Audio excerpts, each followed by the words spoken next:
Hello, my friend. Welcome to the Money is Emotional podcast. I am your host, Christine Luken. Today's episode is titled, Do This Before You Set 2026 Goals.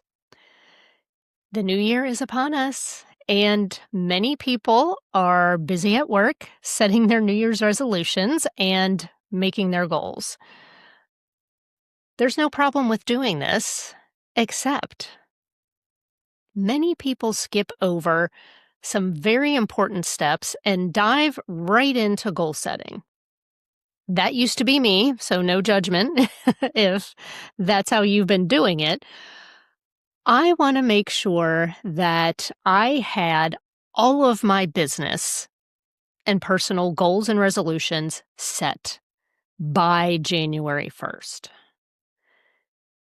The difference now is that I don't rush this. I don't feel pressured to have my word of the year, to have my top 3 goals, or to have my biggest New Year's resolution figured out exactly on January 1st.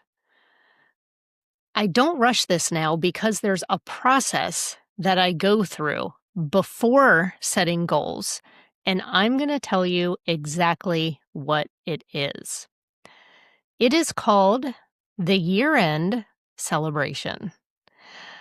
You've probably been getting notifications from your streaming services like Netflix or social media or maybe even ChatGPT to see your year in review or your 2025 highlights.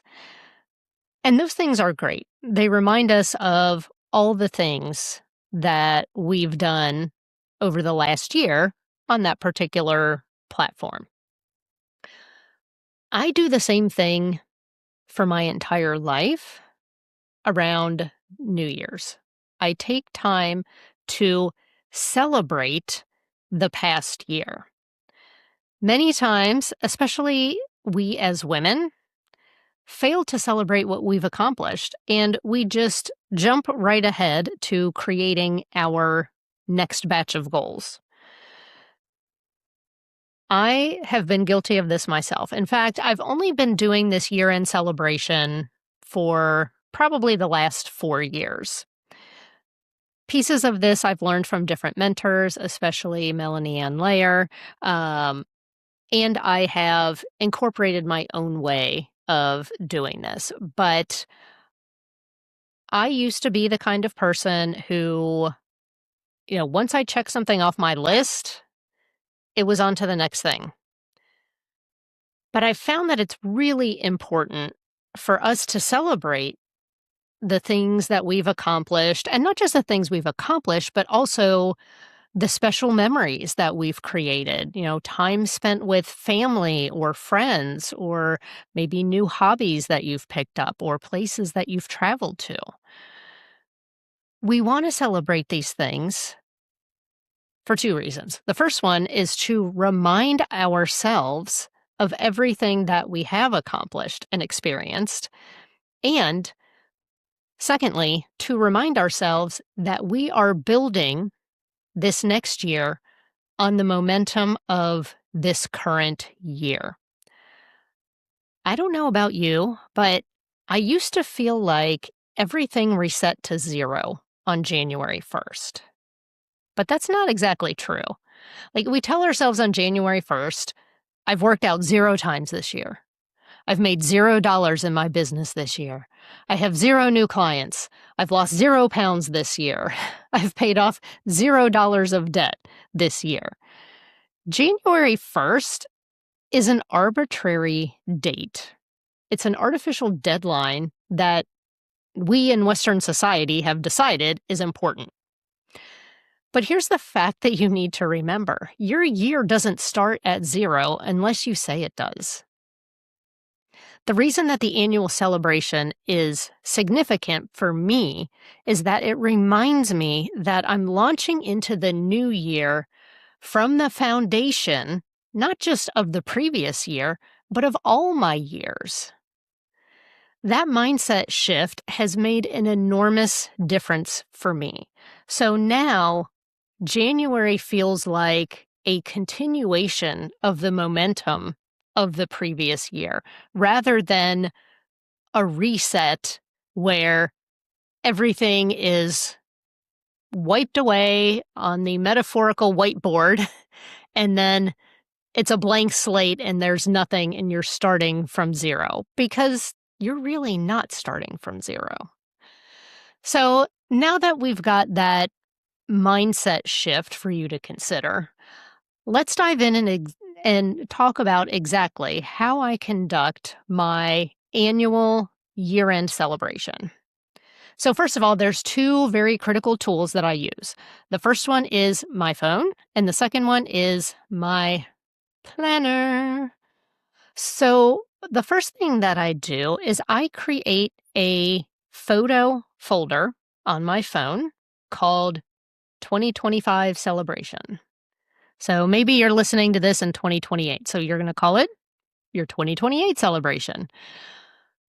I go through my entire camera roll for the year, and I select the ones to put in the celebration folder that represent fun accomplishments, memories, travel to new places, treasured moments with family or friends, or maybe it's just like a beautiful piece of scenery. Maybe I took a gorgeous picture while out on a hike with my husband. And so I save those all in a folder. Those are the visual representation of my year. Then I also review my calendar and my planner to remind me of everything else that I've done, right? Because not everything makes it into the camera roll, but between those two things, it gives me a very complete picture of the past year. And a lot of times I will also do a quick scan of my journals to identify key lessons or maybe things that I've struggled with and overcome during the year. And I might also look through my gratitude journal as well. So it was kind of funny because I told somebody just recently that I felt like this past year, like it was a good year, but I didn't feel like it was, super spectacular as far as like major accomplishments or like mind-blowing happenings. But then I started digging into what I actually did in 2025. And so here's how 2025 looked for me. I spent almost 4 weeks in Florida, sunning myself poolside, golfing with my dad, swimming in the ocean, and hanging out with the ladies of the Wealthy Woman Book Club. I went on 2 retreats, one in Sedona and one in New Harmony, Indiana. We traveled to Cleveland for my dad and Benita's wedding and got to hang out with extended family and new step family. My nephew Reed graduated from high school with honors. Like, how is that even possible? Like, it seems like yesterday he was 5 years old and I was teaching him how to roller skate. Now he's a foot taller than me and can literally bench press me over his head. I joined a country club. I spent a ton of time with my nieces and nephews. Nick and I have taken up hiking, kayaking, and doing puzzles together now that the weather is cold. I've had countless date nights with Nick and fun gatherings with friends. I've devoted even more time this year to volunteering, mentoring, and philanthropy. And that's just the personal stuff. On the professional side, I co-created a money hypnosis program with a board-certified hypnotherapist called Money Mind Reset. We officially wrapped up our 3rd year of the Money is Emotional podcast. I completed a 12-week AI Academy and have integrated what I've learned across nearly every area of my business, including the creation of Emma, the emotional money coach, a custom chatbot that coaches you through both the numbers and the emotions of your money decisions. Super proud of that. I earned my Crystal Wisdom Codes certification and will begin offering paid readings in 2026. I taught the first round of my amazing new workshop, Becoming the Benefactor. Like, that's a lot of stuff. And the crazy thing is, I'm only working about 25 hours a week in my business. That in itself is a major accomplishment because in the past, I was always nose to the grindstone, hustling, like that's the way I did business. So I am reminded of all of these amazing things. And yes, I'm also reminded of the hard things that happened this year. Business collaborations that never really took off. Hard conversations that did not go well. People who are no longer here with us, who have passed on. I don't downplay or skip over the difficult things during my year-end celebration. Instead, I ask myself, what lessons can I take away from this situation? Don't waste the wisdom that comes from your challenges, right? Our lives are not black and white. When you do your review of the last year, there are going to be some hard things in there. And I will say that my planner, I want to give a huge shout out to LH Agenda. This planner is very instrumental in this process for me because it has built in monthly, quarterly, and annual reviews as part of the planner. So I'm not actually just doing this once a year. I am reviewing each month after the month ends. And I am documenting all of these things, accomplishments, challenges, lessons, month by month and quarter by quarter. So when I'm ready to do my year-end celebration, I don't have to look at every single page of my planner. I can go through and just look at the monthly and quarterly highlights. And when I do the quarterly reviews, the thing that I told you with the phone where I save the pictures in the celebration folder, I am actually doing that every quarter. So the first time that you go through and do this year-end celebration, it's going to be the hardest because you've never done it before, and it might feel like it's a lot of work. But you definitely don't have to do it in one sitting. But here's the great thing. Since I know that this is coming for me at the end of every year, that I'm doing this every year, I've got this natural process built in monthly and quarterly where I am reviewing my progress. So it doesn't feel as big and overwhelming when I go to do it at the end of the year. So I'm absolutely in love with this planner, and I will put the link in the show notes. Just be aware that they are out of Australia. So if you're ordering a planner, it does take a couple of weeks. The nice thing is the planner itself is undated. So there's 12 months in here. But let's just say you're listening to this podcast in March, you can start using it in April and go April to the following March with it if you want to. So I will put the link in the show notes. So I challenge you to take this seriously, to do this annual year-end celebration for 2025. Dare to enter the Wealthy Woman Book Club, where answers exist to forbidden questions, where women of all ages and income secretly gather, where knowledge is shared, where possibilities are explored, where women claim their power. Dare to stay a spell in the Wealthy Woman Book Club. In this place, we lift each other up. In this place, we start dreaming again. In this place, we see financial miracles.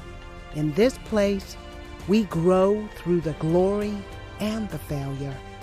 In this place, we step into a new identity. Dare to champion the Wealthy Woman Book Club. We're creating a future where women are financially empowered across the globe. We're creating a future where our daughters stand on equal financial footing with our sons. We're creating a future where we purchase with our principles rather than price tags. We're creating a future where we use the power of money for the benefit of people and the planet. Welcome to the Wealthy Woman Book Club. Dare to come in, woman. Come in. Join us at wealthywomanbookclub.com. What memories did you make? What did you accomplish? What lessons did you learn? Now, I don't dive into making goals after the celebration. I do two things. I create a vision board, but before I create my vision board, I create my celebration board.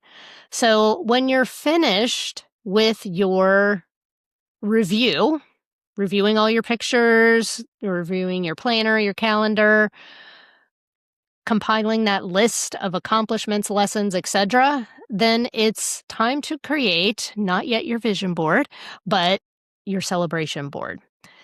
Use the photos that you have saved to your folder to make a collage using Canva or a similar program. I am a huge fan of having a physical celebration board. So if you're watching this on YouTube, you can see my celebration board behind me. You might have thought that that's my vision board, but actually it's not. I have one back in the corner over here that's actually about 40% bigger than that one. The reason why I have a celebration board, first of all, it is not poster board. It is a cork board because I can reuse it year after year. I simply have to change out the pictures. So yes, you want to put your accomplishments, your money wins on your celebration board, but also be sure to include family memories, fun times with friends, pictures of your travels. So the celebration board is for your whole life. It's not just for your money. It's not just for your business. Creating the celebration board and printing it out, hanging it up on the wall, it anchors in all of these good memories and accomplishments that you're building on for the next year.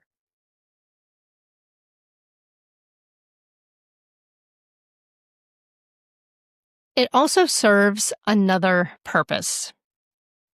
On the days when you're feeling defeated because life is hard or things are not happening as quickly as you would like in your business, your celebration board is a reminder of how far you have come already. So once I have my celebration board finished, then I create my vision board. I've been creating vision boards for almost 2 decades, and science has proven that they work. How? Well, vision boards activate your brain's reticular activating system by leveraging visualization.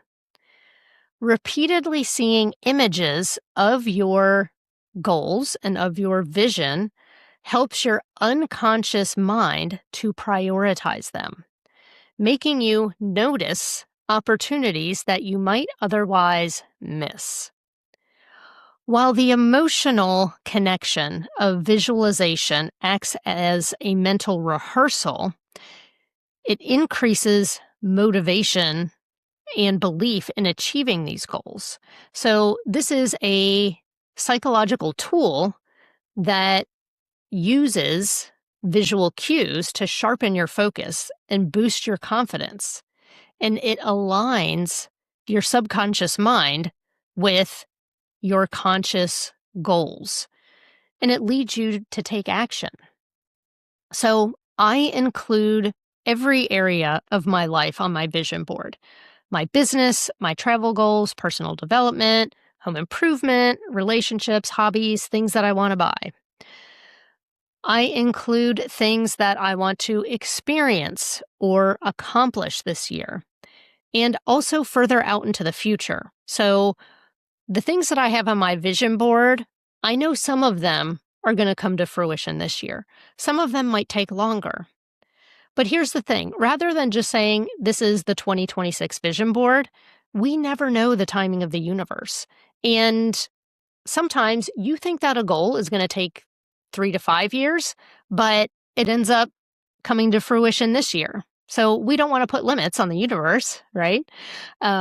Sometimes things will take longer. Sometimes they'll take less time. But I put, and that's probably why it's 40% bigger than my celebration board, is because I put so many things on there. I know I'm not going to get to all of them this next year, and that is totally fine. But I want them to be in my unconscious awareness. I want my reticular activating system to be thinking about those things, to be revealing opportunities to bring those things closer to me. So if you are going to have a digital vision board only, make sure you see it frequently by making it the wallpaper on your laptop or your phone. Even though I create mine digitally, I print it out and then I put it on my cork board. I will actually link up the template that I use for my vision board, and you can also use it for your celebration board, to make it easy for you. It's basically just a collage template. If you don't like mine, you can just search collage template on Canva and you can find a style that you like. You can also put your word of the year. If you have a word of the year that you're selecting, that you can put that on your vision board as well. One final tip for vision boards: include at least one picture of yourself or yourself and your family in the middle so that your unconscious mind sees you surrounded by your desires. Now, here's the thing. I do not conduct my year-end celebration and my vision board and celebration board creations all in one day. I spread this out over the course of 2 weeks, typically the last week of December, first week of January. I find an hour here or there to reflect on my lessons and my successes, to gather my pictures. I don't create my celebration board and my vision board in the same sitting. So, no, I actually don't have any goals yet for January. So I think this podcast is actually coming out on my birthday, December 31st. So no, I don't have any of my goals yet because I am still in process, and I'm totally okay with that. Just because society says that you have to doesn't mean that you do. And I find it super interesting that other cultures don't see January as the beginning of the year. Like the Chinese New Year doesn't begin until February, and the astrological New Year doesn't start until March 20th. So don't beat yourself up if it takes you a little bit longer to formulate your yearly goals, especially if you're going to do this process.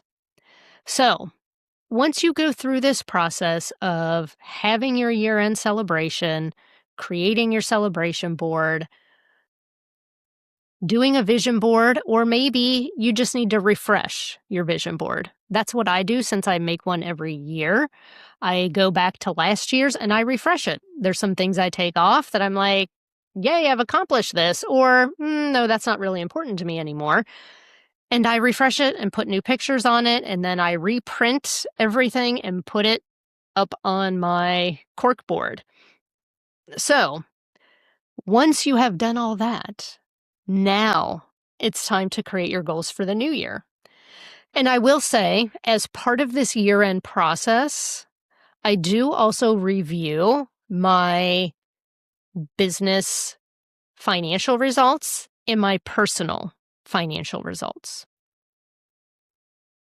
So once we have gone through that process, now it's time to create your goals for the new year, because you can see what have you accomplished, what is the foundation that you're building on, and what is important to you, not some arbitrary thing that you think you should do. Once you go through this process, you've extracted the wisdom and the goodness from the past year, and you have a vision for the future that's calling you in, now you can start formulating your goals for the new year.